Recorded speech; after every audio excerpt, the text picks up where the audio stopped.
Every day, something dramatic happens in the Caribbean that affects our lives. We'll give you the details. We'll give you the facts on Caribbean Perspective with Eddie Frederick. Here's Eddie Frederick. Welcome to Caribbean Perspective. So glad you can join us. The story that dominates in today's edition for Good Friday, 18th April 2025, and brought to you in association with our friends at Antillean Group. Prime Minister Barbados Mia Mottley calls on young people to put down illegal guns. Details after this important message. Believe in our strength, we'll stand by you. Protection from all, perils big and small. Reassurance we give, it's so clear to see. Peace of mind, that's our service guarantee. We look after all our family. Yes, we do at every opportunity. Antillean Group, underwriters of all classes of insurance solutions for your protection and investment. Live well financially.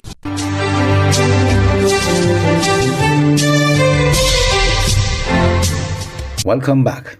Barbados' Prime Minister Mia Mottley has once again called on the nation's youth to put down illegal guns and urged older members of society to help remove these weapons from homes and streets. She made the passionate plea while speaking at the funeral service of the 13-year-old Jonathan Chase, which took place on Wednesday at the Garfield Sobers Sports Complex. CBC's Andrew Lowe was there and reports. I am Alpha and Omega. The battle against the use of illegal firearms is one that must be fought by all Barbadians, and it is not a burden that must be left only for the police or government to carry. Prime Minister Mia Mottley says 13-year-old Jonathan Chase being snatched from his family after he was shot multiple times while watching a netball game at the Silver Hill Hard Court 3 weeks ago is a sobering reminder that the illegal guns must go. And if you see a gun, youngsters, stay away from the gun and anybody who has guns around you. Grandmothers, do not let anybody bring a gun in the house and hide it under your hats or push it in the back of a kitchen cupboard. Boyfriends and girlfriends, do not let anybody leave a gun at your house and push it in the clothes, among the clothes. And I'm giving you these examples because it is in these small things that we will honor Jonathan's life and all who went before him. Members of the cabinet joined Jonathan's family and friends during an emotional and moving service to reflect on his young life cut short. The screams from the teenager's hurting mother pierced the ears of the hundreds gathered. Prime Minister Mottley told the parents they are going to have to find a space and a place to allow themselves to heal. Because this is a wound that no one should have to bear. It is bad enough for a parent to have to bury a child. But in circumstances such as this, it is beyond acceptable. I want you to give yourself and your family that space and that understanding that you need in order to heal. Jonathan would not want the rest of you to continue to carry a burden as you move forward in your lives. Principal at the law school where Jonathan carved out a space for himself among the student body, Stephen Jackman, says his smile, which quickly turned into a mysterious smirk, will be missed. He formed friendships easily, and given that he traveled on one of the more popular bus routes, he quickly became a darling of the girls from first form to sixth form. He lined with his friends and participated in or supported their activities, especially football and cricket. His outstanding feature was the way he carried himself, always on point. He liked to be well dressed, and he carried himself with the air of a fashionista. All this added to the aura of Charlotte Chase, and it is this aura that we want to see developed to its full potential. There were a number of moving tributes before and during the service. Senator John King delivered a powerful rendition of his 1996 song, How Many More? Andrew Lowe, CBC News. A local supermarket chain in Barbados has signed a memorandum of understanding with the Ministry of Agriculture in neighbouring St. Vincent and the Grenadines, aimed at increasing imports and promoting regional trade. Managing Director at Chanel Enterprises Limited, Ronald Catlin, inked the MOU alongside Minister Sabato Caesar recently in Kingston. A release from St. Vincent's Ministry of Agriculture says, through the MOU, Chanel and Trimart Supermarket will establish a relationship with consolidators in that country to provide greater opportunities for farmers and fishers to export to Barbados. Minister Caesar will meet with Vincentian farmers to develop a basket of goods to export to Barbados.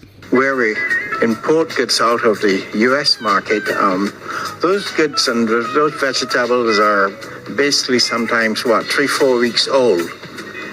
They're refrigerated, and then they come into Barbados, and not only that, they're not really allowed to be vine ripened because they have to be picked green to sustain the journey. But right here in St. Vincent, we can see farmers taking a product straight out the field, straight down to the processing plant, put them on a boat, and 3-4 hours, it's in Barbados. We have a better product, free of pesticides, and we are creating and keeping foreign exchange at home and creating jobs, employment for the whole Caribbean. All of this is coming against the backdrop of the new tariff regime in the United States of America, where we have to ensure that as an OECS region, as a CARICOM region, that we produce more food within the OECS and within CARICOM. We are going to sign an MOU with the supermarket owner, whereby several stakeholders are going to make the commitment to produce an excellent quality, packaged well, and exported on time to ensure that we have the level of efficiency and efficacy needed to lift production and productivity in St. Vincent and the Grenadines.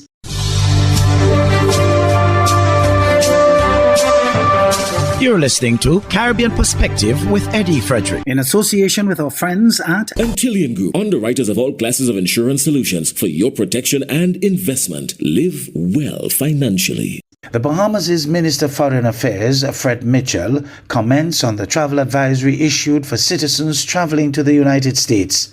ZNS News has more. The government sounding the alarm for Bahamians living in the United States and those planning to travel there. Foreign Affairs Minister, the Honorable Fred Mitchell, says a travel advisory is being issued for those wanting to visit the U.S. as a proactive measure in response to increased scrutiny Bahamians may face due to shifting immigration policies and travel concerns under the Trump administration. He assures the advisory, usually issued during the Christmas holiday, is not out of the ordinary. But then there's the current temperature in the U.S.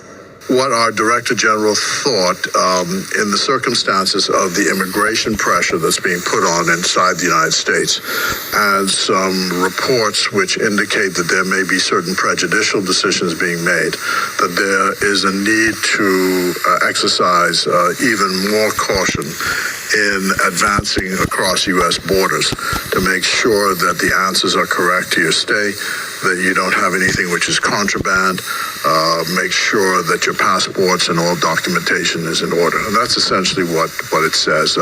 So I wouldn't put anything sort of exceptional about it. But the fact is that there is this changed climate within the U.S., and I think this has to be acknowledged.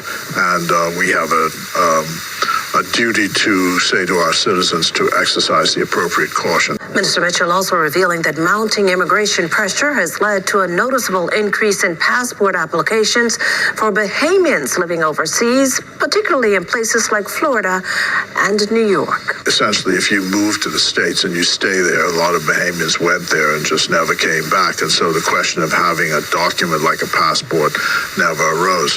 And it appears now that this immigration pressure is being put. There's a necessity to get the passport. And so that's been happening. The chief passport officer acting tells me that they've not had any difficulty meeting the demand. So there isn't an issue on that side. But what I do say to people is that you have to be cautious and careful to make sure that you have all the documents in order. With just 12 days to go before the general elections in Trinidad and Tobago, the People's National Movement, PNM, has presented its 2025 manifesto. Titled PNM 2025 Manifesto, a bold new chapter transforming governance for a stronger, safer and more prosperous Trinidad and Tobago, Chairman of the PNM, Stuart Young, presented the document at Balize House on Wednesday. In giving a brief synopsis of the contents of the manifesto, Mr. Young said the document was divided into 6 priority areas. The document, he explained, is well detailed and the policies are innovative and responsible, assuring that they will not bankrupt Trinidad and Tobago or have any negative consequences. One of the areas outlined involved the reformation of the education system to encourage a nation of learners, leaders, and innovators. And we have already engaged with CARICOM. And CARICOM leaders have agreed to set up a body to look at the education system throughout CARICOM, because as we know, our testing depends on CXC, so we're going to work on it at that level as well.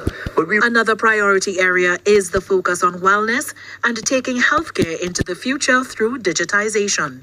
What we're going to focus on is the digitization of records, the digitization of the ability for prescriptions to cut costs, make sure people are able to get the types of drugs they want.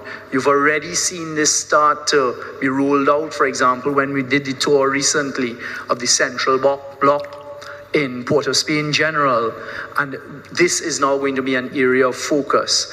PNM political leader Dr. Keith Rowley said the manifesto is not driven by populism and takes into consideration the challenges, local and international.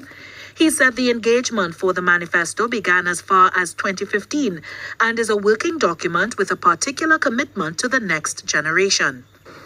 You would see a lot of continuation of improved governance, upgraded services, modernization of the institutional arrangements. That's what this manifesto brings. And that's what we think is what is required now in Trinidad and Tobago, because we have a whole truckload of government commitments already. We don't need another truckload of government commitments. What we need to do is to do better in the areas where we already have commitments. Dr. Rowley advised the public to be realistic, practical and responsible. Ayana Carter, TTT News. Business chambers are waiting for more talk on economic policy on the campaign trail in Trinidad and Tobago. CNC3's Peter Christopher tells us more in Business Watch. President of the Confederation of Business Chambers, Vivek Charan, is lamenting the limited discussion of economic policy on political platforms. Charan raised the concern while speaking on The Morning Brew on Tuesday morning. Things are still, very challenging. That hasn't changed.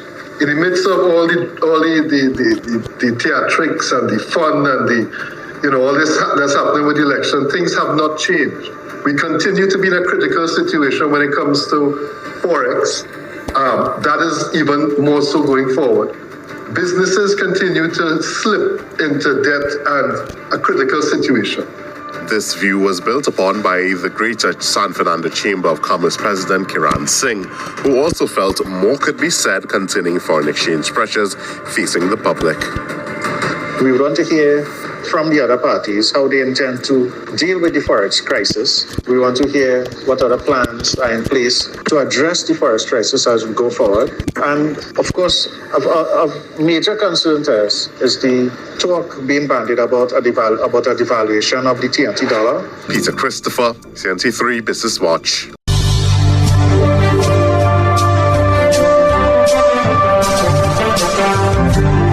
am Eddie Frederick, wishing you a restful weekend. This has been Caribbean Perspective, a whole new approach to highlighting developments in the Caribbean. In the meantime, please follow us on Facebook and subscribe to our YouTube channel for daily regional news and more, in association with our friends at Antillian Group. Believe in our strength, we'll stand by you. Protection from all perils, big and small. Reassurance we give, it's so clear to see. Peace of mind, that's our service guarantee. We look after all our family. Yes, we do at every opportunity. Antillian Group, underwriters of all classes of insurance solutions for your protection and investment. Live well financially.